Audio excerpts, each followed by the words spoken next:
Hello and welcome to my YouTube channel RPN Sharma. Myself Nitin Kumar. Hello friends, हम कर रहे थे fourth chapter जिसका नाम था एनर्जी जनरेशन। ठीक है, एनर्जी जनरेशन में हमने 10 पार्ट इसके कंप्लीट कर लिए थे। आज हम इसका करेंगे 11th पार्ट। ठीक है, 11th पार्ट में हम क्या क्या देखने वाले हैं हम देख लेते हैं। तो 11th पार्ट में हमारे पास है बिल्डिंग कोड। ठीक है, बिल्डिंग कोड के बारे में हम देखेंगे कि बिल्डिंग कोड्स हमारे पास क्या होते हैं, उसके बारे में हम देखेंगे। तो सबसे पहले हम डेफिनेशन देखेंगे बिल्डिंग कोड की। बिल्डिंग कोड क्या होता है?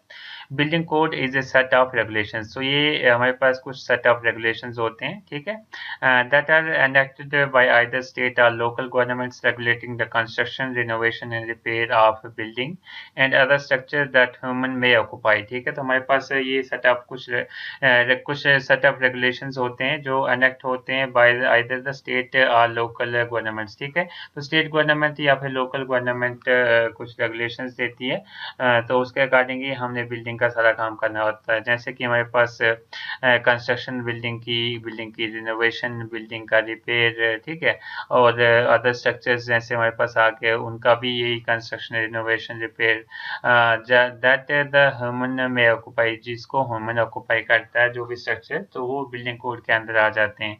बिल्डिंग कोड सिंपली मतलब सेट ऑफ रेगुलेशन इसमें होते हैं कि कैसे बिल्डिंग को कंस्ट्रक्ट किया जाए, कैसे बिल्डिंग को रिनोवेट किया जाए, कैसे बिल्डिंग को रिपेयर किया जाए, या फिर अदर स्ट्रक्चर को कैसे कंस्ट्रक्ट, रिनोवेट एंड रिपेयर किया जाए। ठीक है, we use the term ordinance to describe the regulation passed by a municipality such as a city, village or a town। तो अगर हम एक टर्म यूज करते हैं ऑर्डिनेंस, ठीक है, ऑर्डिनेंस जो डिस्क्राइब करता है रेगुलेशंस को। ठीक है, regulation passed by the municipality, जो रेगुलेशन पास करता है म्युनिसिपैलिटी, ठीक है, such as a city, village और टाउन। ठीक है, तो एक टर्म ऑर्डिनेंस हमारे पास आ जाती है जिसमें हमारे पास डिस्क्राइब करती है कि कुछ रेगुलेशंस जो पास करती है municipality.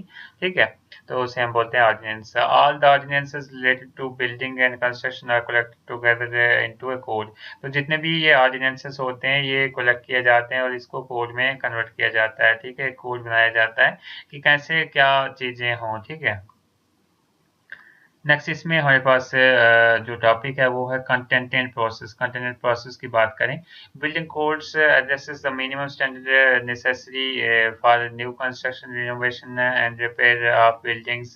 Topics include but not limited to foundation, roofing, grading, structural support, ventilation, heating, air, electrical, plumbing and drainage. ठीक है, तो बिल्डिंग कोड्स हमारे पास इसमें मिनिमम स्टैंडर्ड्स होते हैं। मिनिमम स्टैंडर्ड्स मतलब इसमें मेन स्टैंडर्ड्स होते हैं, जैसे कि हमारे पास कंस्ट्रक्शन के रिलेटेड कुछ स्टैंडर्ड्स, मतलब हर एक चीज को कंस्ट्रक्ट करने के स्टैंडर्ड नहीं होते, कुछ चीजों के स्टैंडर्ड होते हैं, मिनिमम स्टैंडर्ड होते हैं। जैसे कि हमारे पास अगर हम बात करें फाउंडेशन के स्टैंडर्ड नहीं होते, roofing, grading, structural support, ventilation, heating, air, electrical, plumbing and drainage. तो इसमें सारा प्रोसीजर नहीं होता कि ये सारी चीजें कैसे करें, तो उसमें मेन स्टैंडर्ड होते हैं हमारे पास। ठीक है, most codes require a building permit to be obtained before new construction or a substantial renovation can commence। तो कुछ कोड ऐसे होते हैं जिसमें कि जरूरी होती है हमारे पास बिल्डिंग परमिट की बिल्डिंग यहाँ पे बनाई जा सकती है या नहीं जा सकती, तो उसका हमारे पास उसके कोड्स होते हैं। ठीक है, उसको रिनोवेट करना है, किसी बिल्डिंग को नई बिल्डिंग बनाना है या फिर बिल्डिंग को रिनोवेट करना है, तो उसके लिए हमारे पास परमिट वहाँ पे बन सकती है बिल्डिंग या नहीं बन सकती है, उसके लिए भी कोड्स होते हैं।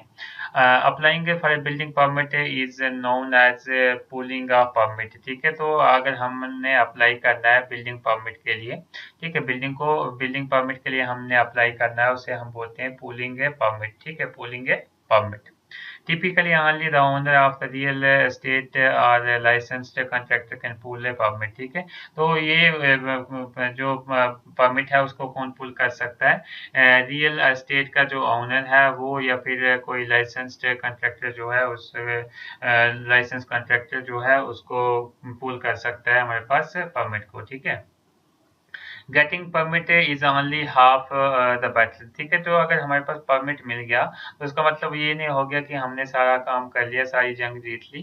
तो वो एक हाफ काम होता है हमारे पास से। A code enforcement inspector will ensure that the work complies with the building code by inspecting the work, ठीक है। तो इसमें भी हमारे पास परमिट मिल गया, सर्टिफिकेट मिल गया, तो उसके बाद ये नहीं है कि हमारा काम हो गया, वो हमारा हाफ ही काम है। तो उसके बाद भी हमारे पास जो कोड एनफोर्समेंट इंस्पेक्टर होता है वो साइट पे आता रहता है और वर्क को चेक करता है कि वो जो बिल्डिंग कोड के अकॉर्डिंग काम हो रहा है या नहीं हो रहा है। If it does not, the inspector will indicate why the project doesn't meet the code and the builder will have to remedy the issues to come within complaints. So अगर वो काम उसके कोड के according, building के code के according नहीं हो रहा होगा, तो जो इंस्पेक्टर होगा वो उसको बताएगा कि ऐसे ऐसे काम जो है बिल्डिंग कोड के अकॉर्डिंग नहीं हो रहा है, तो आप ऐसे करें। अगर आपने वैसे नहीं किया तो काम का जो परमिट है वो वापस भी ले सकते हैं, ठीक है।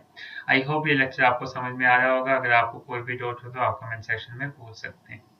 नेक्स्ट इसमें टॉपिक अगर हम देखें तो वो है हमारे पास टाइप्स, ठीक है। टाइप्स ऑफ बिल्डिंग कोड्स हम देखेंगे। तो हमारे पास है building codes come in different varieties depending upon the type of construction and the subject they are seeking to regulate, ठीक है। तो जो बिल्डिंग कोड्स हैं उसके बहुत सारे टाइप्स हमारे पास हैं। वो किस पे डिपेंड करते हैं? Depending upon the type of construction, हमारे पास कौन से टाइप की कंस्ट्रक्शन है उस पर डिपेंड करता है। दूसरा डिपेंड करता है subject they are seeking to regulate, ठीक है। तो कौन सी परमिशन हमें लेनी है उस पर डिपेंड करता है। Many of the building codes adopted by the governments in the United States are based upon model building codes adopted by the International Code Council, ठीक है। तो जो अगर हम बात करें यूनाइटेड स्टेट की बात करें तो उसका जो भी हमारे पास जो कोड्स हैं बिल्डिंग कोड्स के, वो बेस्ड होते हैं मॉडल बिल्डिंग कोड्स पे, ठीक है। बेस्ड होते हैं on upon the model building codes पे बेस होते हैं। जो ड्राफ्ट किए होते हैं किसने? इंटरनेशनल कोड काउंसिल ने, आईसीसी ने, इंटरनेशनल कोड काउंसिल ने। The ICC has created the following model codes. तो आईसीसी जो है उसने फॉलोइंग मॉडल कोड्स को क्रिएट किया हुआ है। तो हम देखें इसमें सबसे पहले आ जाता है international building Code. International building code में क्या आ जाता है? Which applies to construction of new buildings of nearly every type, ठीक है। तो इसमें जो बिल्डिंग की कंस्ट्रक्शन के बारे में सारी चीजें बताई होती हैं, कैसे कंस्ट्रक्ट करनी है इंटरनेशनल बिल्डिंग कोड में। देन हमारे पास सेकंड है international residential code. International residential code की अगर हम बात करें, which applies to new construction of one और two family dwelling as well as town homes that are no more than 3 storey height, ठीक है। तो इंटरनेशनल रेजिडेंशियल बिल्डिंग की बात अगर हम करें तो उसका मतलब होता है कि उसमें एक या दो फैमिली अगर रहने वाली होती है तो वो हमारे पास आ जाता है इसमें, ठीक है। ये भी न्यू कंस्ट्रक्शन है, इसमें एक या दो फैमिली रहती है और ये जो हमारे पास बिल्डिंग्स होती हैं 3 स्टोरी से ज़्यादा नहीं होती, ठीक है। नेक्स्ट हमारे पास है international existing building code. Existing building code में क्या है?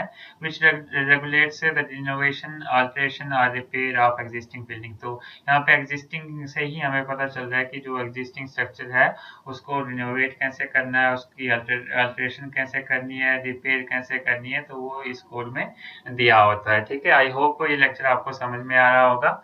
अगर आपका कोई भी डाउट हो तो आप कमेंट सेक्शन में पूछ सकते हैं। लास्ट इसमें पॉइंट है हमारे पास, what are the advantages of building codes. तो बिल्डिंग कोड्स के एडवांटेजेस क्या क्या हैं हम देख लेते हैं।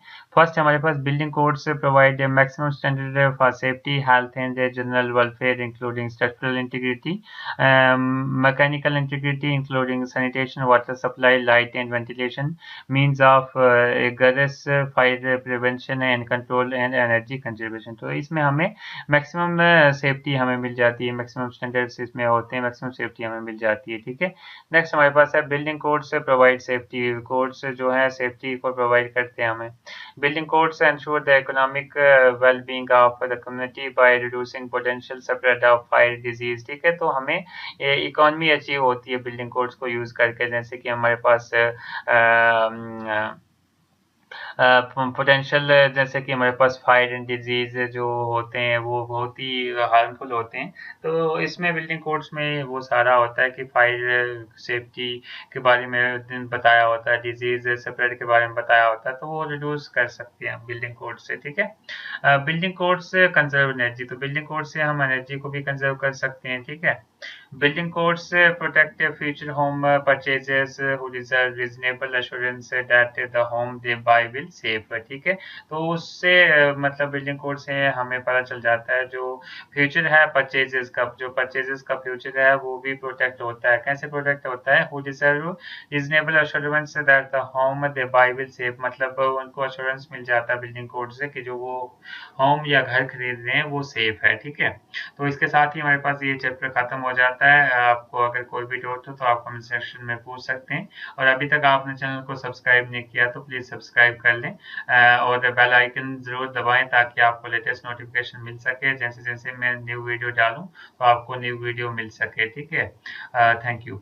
If you like the videos then like, comment, share and subscribe my YouTube channel.